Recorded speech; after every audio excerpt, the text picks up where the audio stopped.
Hello, आप सभी का स्वागत है हमारे यूट्यूब चैनल सीजीजी की यादा में। तो आज जो छत्तीसगढ़ राज्य सहकारी बैंक मर्यादित से पोस्ट जारी हुआ है, ठीक है, उसकी डिटेल देख लेते हैं। कहाँ कहाँ पोस्ट है, क्वालिफिकेशन क्या है, सिलेबस क्या है, ठीक है। तो देख लेते हैं कहाँ कहाँ पोस्ट निकला है। छत्तीसगढ़ राज्य सहकारी मर्यादित बैंक जो है रायपुर, ठीक है। जिला सहकारी केंद्रीय बैंक मर्यादित रायपुर, जिला सहकारी केंद्रीय बैंक मर्यादित दुर्ग भी में है। राजनांदगांव दिया है, अंबिकापुर, जगदलपुर, ठीक है। अगला देख लेते हैं पोस्ट कितने कितने हैं। है कार्यालय सहायक का, ठीक है। तो 17 पद रिक्त है। इसका वेतनमान कितना रहेगा, तो 25,300 से लेकर 80,500, लेवल 6 के तहत, ठीक है। अगला पोस्ट देख लेते हैं, सहायक प्रबंधक फील्ड ऑफिसर है, ठीक है। तो अपेक्स बैंक रायगढ़, सारंगढ़, जसपुर, ठीक। कितना पोस्ट है सहायक प्रबंधक का, तो 5 पोस्ट है। रायपुर में कितना है, 10 पोस्ट है। तो ये जिला सहकारी बैंक वार पदों की संख्या जिला सहकारी बैंक में है, ठीक है। तो रायपुर में कितना है, 10 है, और अंबिकापुर में 8 है, ठीक है। बाकी में नहीं है। सहायक प्रबंधक फील्ड ऑफिसर का इसका वेतनमान क्या रहेगा, 28,700 से 91,300, लेवल 7 के तहत, ठीक है। अगला दिया है सामान्य सहायक। सामान्य सहायक में अपेक्स बैंक रायगढ़, सारंगढ़, जसपुर। तो इसमें 8 पोस्ट है टोटल, ठीक है। रायपुर में नहीं है इसमें। दुर्ग में दिया है 12 पोस्ट, राजनांदगांव में 32 है, बिलासपुर में 4, अंबिकापुर में 27 दिया है, और जगदलपुर में 15, ठीक है। इसका वेतनमान देख लेते हैं, 24,400 से 71,200 तक, ठीक है, लेवल 5 के तहत। तो 6-7 में जाएगा तो और बढ़ जाएगा उसका, ठीक है। अगला देख लेते हैं, और समिति प्रबंधक, ये नवीन संवर्ग है, अभी नया जुड़ा हुआ है, समिति प्रबंधक का, ठीक है। तो इसका अपेक्स बैंक में रायगढ़, सारंगढ़, जसपुर, ठीक है। तो 17 पोस्ट है उसमें। रायपुर में इसके लिए सहकारी जिला सहकारी बैंक में 60 पद है, दुर्ग में 40 पद, राजनांदगांव में 37 पद दिया है, बिलासपुर में 40, अंबिकापुर में 23 और जगदलपुर में 43, ठीक है। तो इसका वेतनमान देख लेते हैं, 19,500 से 62,000, लेवल 4 के तहत रहेगा, ठीक है।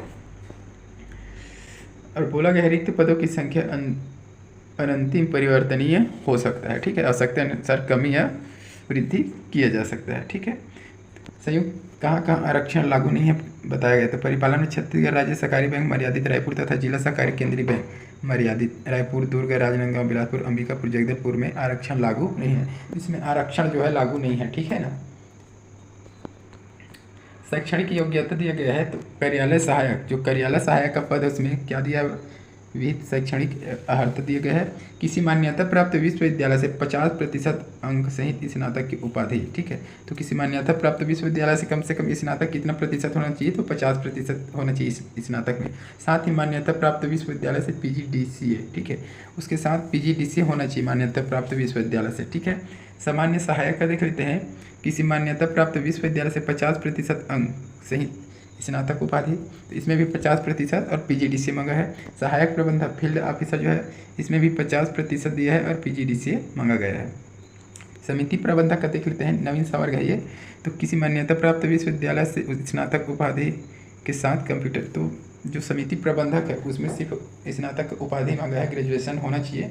इसमें प्रतिशत नहीं देना कितने प्रतिशत अंक होना चाहिए, ठीक है। लेकिन PGDCA साथ में होना चाहिए। नहीं, यहाँ सब्जेक्ट भी नहीं दिया, किस सब्जेक्ट में आपको स्नातक की उपाधि चाहिए उसको नहीं दिया है, ठीक है। मतलब कोई भी स्नातक किए हैं और PGDCA है उनके पास, वो लोग इस पद के लिए अर्हता रखते हैं, ठीक है। तो वो लोग इसमें डाल सकते हैं, ठीक है। सेवा में सम्मिलित पदों के नाम तो क्या क्या है, कार्यालय सहायक है, सामान्य सहायक है, सहायक प्रबंधक, फील्ड ऑफिसर, समिति प्रबंधक। वेतनमान देख चुके हैं हम ऊपर, ठीक है। आयु सीमा देख लेते हैं, दिनांक 1/1/2023 को 21 वर्ष की आयु पूर्ण कर ली हो तथा 35 वर्ष से अधिक ना हो, ठीक है। इस राज्य के बाहर के उम्मीदवार अधिकतम आयु की सीमा 35 वर्ष से होगी। अगला देख लेते हैं, छत्तीसगढ़ शासन सामान्य विभाग मंत्रालय नवा रायपुर के परिपत्र, अधिकतम आयु सीमा में छूट, तो स्थानीय जो निवासी है उनको छूट दिया जाएगा, ठीक है। परीक्षा का योजना देखते हैं, ठीक है, किस तरह से होगा परीक्षा। तो सीधी भर्ती के रिक्त पदों पर चयन हेतु व्यापम द्वारा संयुक्त भर्ती परीक्षा आयोजित की जाएगी। तो लिखित परीक्षा क्या होगा देख लेते हैं, ठीक है। छत्तीसगढ़ का सामान्य ज्ञान भाग 1 विषय देख लेते हैं, छत्तीसगढ़ का सामान्य ज्ञान, छत्तीसगढ़ी भाषा, ठीक है। भाग 2 में रहेगा सहकारिता अधिनियम एवं बैंकिंग संबंधी, सामान्य ज्ञान, गणित एवं तार्किक योग्यता, हिंदी भाषा ज्ञान, अंग्रेजी भाषा ज्ञान, कंप्यूटर संबंधी ज्ञान, ठीक है। सबसे इंपॉर्टेंट पॉइंट यह है, देख लीजिए, सीधी भर्ती के पदों पर चयन हेतु अभ्यर्थी को छत्तीसगढ़ का सामान्य ज्ञान एवं छत्तीसगढ़ी भाषा के ज्ञान संबंधी लिखित परीक्षा में न्यूनतम 50% अंक या उससे अधिक अंक सहित उत्तीर्ण होना अनिवार्य है। ठीक है, तो जो ये भाग पहला दिया है छत्तीसगढ़ सामान्य ज्ञान और छत्तीसगढ़ी भाषा, तो इस भाग 1 में जितना नंबर है उसका 50% कम से कम आपको लाना है, तभी आप आगे के लिए चयनित हो सकते हैं। ठीक है, नहीं तो कोई मतलब नहीं, आगे अगर आप 80 नंबर भी ला लिए हो, इधर 50% नहीं आया है ना, कोई मतलब नहीं है। ठीक है, तो सामान्य ज्ञान छत्तीसगढ़ का और छत्तीसगढ़ी भाषा ज्ञान को जितने नंबर का रहेगा उसमें 50 नंबर का आपको 50% आपको लाना ही है।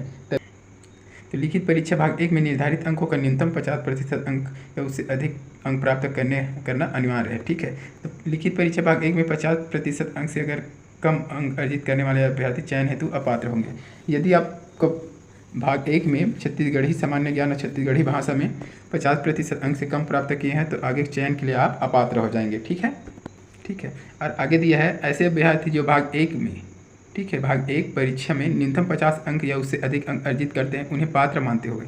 तो जो भाग 1 में 50% अधिक अंक हासिल करने उसी को पात्र मान के आगे भाग 2 में जो होगा नंबर उसके हिसाब से मेरिट लिस्ट तैयार किया जाएगा। ठीक है, व्यापन द्वारा जारी प्राप्तांक सूची के आधार पर अभ्यर्थियों का चयन, दस्तावेज का परीक्षण एवं सत्यापन किया जाकर मेरिट के आधार पर संयुक्त काउंसलिंग प्रक्रिया के आधार पर किया जाएगा।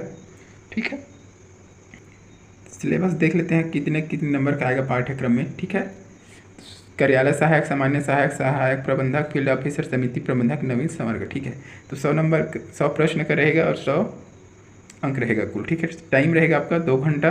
भाग 1 में देख लेते हैं जो बहुत ही महत्वपूर्ण है, तो छत्तीसगढ़ सामान्य ज्ञान से 10 अंक आएगा और छत्तीसगढ़ी भाषा ज्ञान का 10, तो टोटल 20। तो 20 में कम से कम आपको 10 नंबर पाना अनिवार्य है। ठीक है, तभी आप आगे के लिए पात्र होंगे, नहीं तो इसमें अगर 9 नंबर आ गया तो आप अपात्र, चाहे आगे में कितना भी नंबर क्यों ना ला लो, आप अपात्र हो जाओगे। ठीक है, छत्तीसगढ़ सामान्य ज्ञान में क्या क्या दिया गया है, छत्तीसगढ़ का इतिहास एवं स्वतंत्रता आंदोलन। ठीक है, छत्तीसगढ़ का योगदान भूगोल, जलवायु, भौतिक दशाएं, जनगणना, पुरातात्विक एवं पर्यटन केंद्र, साहित्य, नृत्य, कला एवं संस्कृति, जनजातियां, विशेष परंपराएं, तीज एवं त्यौहार, अर्थव्यवस्था, वन एवं कृषि, प्रशासनिक ढांचा, स्थानीय शासन एवं पंचायती राज, उद्योग, ऊर्जा, जल एवं खनिज संसाधन, समसामयिक घटनाएं, छत्तीसगढ़ से संबंधित अन्य महत्वपूर्ण विषय। ठीक है, छत्तीसगढ़ी भाषा में जनौला रहेगा, मुहावरा, छत्तीसगढ़ी व्याकरण, हाना एवं लोकोक्ति, इतना देखना है आपको। ठीक है, तो ये पॉइंट आपको 10 नंबर इसमें लाना ही लाना है। ठीक है, तभी आप आगे के एग्ज़ाम के लिए पात्र हो पाएंगे या चयन के लिए पात्र हो पाएंगे। भाग 2 में दिया है सहकारिता अधिनियम एवं बैंकिंग संबंधित, ये 25 नंबर का आएगा। ठीक है, तो इसको भी अच्छे से पढ़ लीजिएगा, इसको देख लीजिएगा। सामान्य ज्ञान हो जाएगा, इसमें 10 नंबर का आएगा। अगला दिया है गणित एवं तार्किक, जो है इसमें 10 नंबर का आएगा। हिंदी भाषा ज्ञान 10, अंग्रेजी भाषा ज्ञान कितने नंबर का आएगा, 10 नंबर का आएगा। कंप्यूटर संबंधित ज्ञान जो है 15 नंबर का। टोटल करके इसमें जो है 80 नंबर है। ठीक है, तो भाग 1 में 20 है और भाग 2 में 80 नंबर, टोटल 100 नंबर का हो जाएगा। तो याद रखना, भाग 1 में कम से कम आपको 10 नंबर लाना है। ठीक है, तो आज की वीडियो में बस इतने हैं। अगर वीडियो अच्छी लगी हो तो वीडियो को लाइक करें, शेयर करें और चैनल में नए हैं तो चैनल को सब्सक्राइब करें। मिलते हैं अगले वीडियो में आपके MCQs के साथ। वंदे मातरम, जय हिंद।